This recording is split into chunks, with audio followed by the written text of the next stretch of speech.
Bonjour à tous, au programme de cette nouvelle revue de presse, la collecte de l'assurance vie est faible en septembre mais toujours positive, les écarts de prix du marché de l'immobilier continuent à se creuser et les épargnants souhaitent plus de liberté sur leur épargne retraite.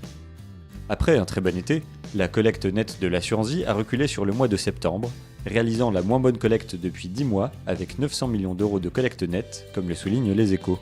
C'est un effet saisonnier assez classique, dû entre autres aux dépenses de la rentrée et au paiement du dernier tiers provisionnel de l'impôt sur le revenu. À plus long terme, la tendance est bonne. En effet, depuis le début de l'année, la collecte nette est de 18 milliards d'euros, soit près de 3 fois plus que l'an dernier sur la même période. L'AGFI met aussi ces chiffres en perspective en rappelant que la collecte nette reste dans la moyenne du mois de septembre sur ces 10 dernières années et se situe bien devant le livret A, en décollecte de 410 millions d'euros en septembre. Philippe Crevel, directeur du Cercle de l'épargne, envisage plus de 20 milliards de collecte nette pour l'assurance vie d'ici la fin de l'année, faisant de 2018 le meilleur millésime depuis 3 ans.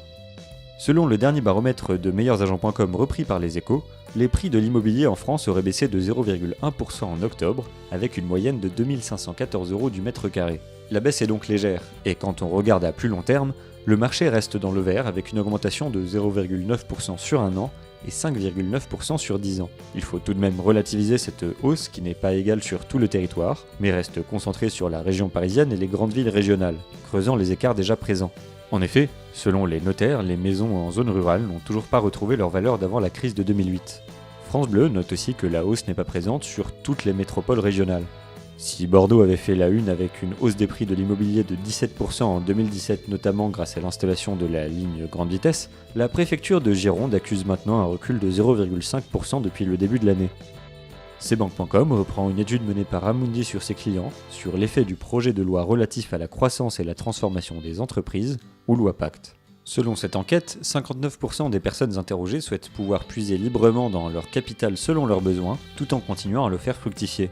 C'est donc la liberté de pouvoir disposer facilement de son épargne qui semble favorisée. Boursier.com note, toujours selon la même étude, que la loi Pacte inciterait presque 60% des sondés à épargner dans un produit de retraite. La même proportion d'épargnants estime également avoir besoin d'un accompagnement pédagogique et cherche un accroissement de leur investissement de départ sans trop de prise de risque.